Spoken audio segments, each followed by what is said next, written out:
दुसरं काय झालं, शिवाजी महाराज आणि महात्मा ज्योतिबा फुले, मी माझ्या बँकेचा अभ्यास जर केला तर शिवाजी महाराज आणि महात्मा ज्योतिबा फुले मध्ये जे पात्र शेतकरी आहे, जे पात्र आहे त्यांना सुद्धा पैसे दिले नाही. मग देवेंद्र फडणवीस साहेबांचं सरकार होतं, नंतर उद्धव साहेबांचं सरकार आलं. फडणवीस साहेबांनी शिवाजी महाराजांची योजना नावानं योजना सुरू केली, उद्धव साहेबांनी महात्मा ज्योतिबा फुलेंच्या नावानं योजना सुरू केली.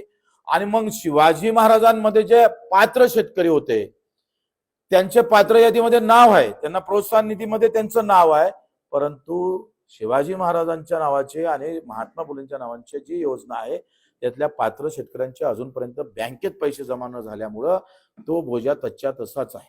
म्हणजे मी जर माझ्या बँकेचा विचार केला तर 22,426 शेतकरी पात्र होते छत्रपती शिवाजी महाराज मध्ये, आणि लाभ न मिळाल्याची संख्या अर्धी आहे, 10,000 आहे. म्हणजे हा आकडा काही वेगळाच आहे. तुम्ही जर पाहिलं तर महात्मा फुले मध्ये जे उद्धव साहेबांना कर्जमाफी केली होती ती 12,217 लोकांना एकंदरीत आम्ही जिल्हा मध्यवर्ती बँकेचे शेतकरी पात्र ठरले होते, पण त्याच्यामध्ये 2,180 लोक पात्र असून सुद्धा पैसे भेटले नाही.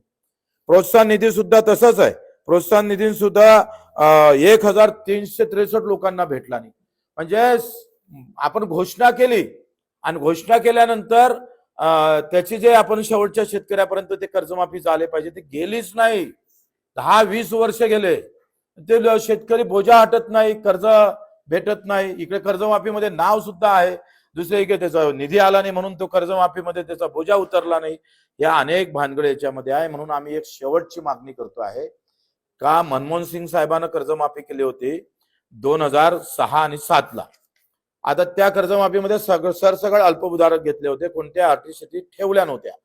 माझं असं म्हणणं आहे का 1996 पासून तर 26 पर्यंत सगळ्या जिल्ह्यात सगळे शेतकरी आहे, 4 लाख असो, 2 लाख असो, 3 लाख असो, असा सगळा जर आकडा काढला तर एका जिल्ह्यामध्ये 2,000 कोटी रुपये पाहिजे शेतकऱ्याला माफ करायला.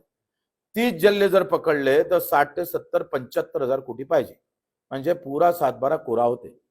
सरकारनं मनावर घेतलं पाहिजे आणि दर वर्षाले 25,000 कोटीची तरतूद कर्जमाफीसाठी, कर्जमुक्तीसाठी 3 टप्प्यात कर्जमाफी केली पाहिजे. दरवर्षी बजेटमध्ये 25,000 ते 30,000 कोटी ठेवावं, सगळ्यांचे 7-12 3 टप्प्यामध्ये नील करून टाका आणि महाराष्ट्राचा इतिहास अख्ख्या हिंदुस्थानाला कळू द्या. वास्तविक पाहता केंद्र सरकारनं कर्जमाफी करणं गरजेचं आहे, परंतु राज्य सरकारनं ते अंगावर घेतलं असेल तर हा एक नवीन उपक्रम या सरकारनं राबवणं गरजेचं आहे. देवाभाऊचंही नाव उज्ज्वल होईल, आमच्या एकनाथजी शिंदे साहेबांचं, आम्हालाही शिवसेनेत आल्याला गर्व वाटल्याशिवाय राहणार नाही. आणि मग ही पण मागणी आम्ही करतोय 1996 पासून तर 2026 पर्यंत पुऱ्या महाराष्ट्राला 75,000 कोटी पाहिजे. बहुत बडी बात नाही आहे. 8व्या वेतन आयोगामध्ये आता एका वर्षाला नाही म्हटलं तरी 1 लाख कोटीचा बोजा पडणार आहे कर्मचाऱ्यापोटी. 20 लाख कर्मचाऱ्यासाठी 1 लाख कोटीचा जर बोजा पडत असेल तर मग 75,000 कोटी काही 4-5 कोटी शेतकऱ्यासाठी काही फार मोठा आकडा नाही आहे. ते सुद्धा आम्ही मागणी करतो आहे.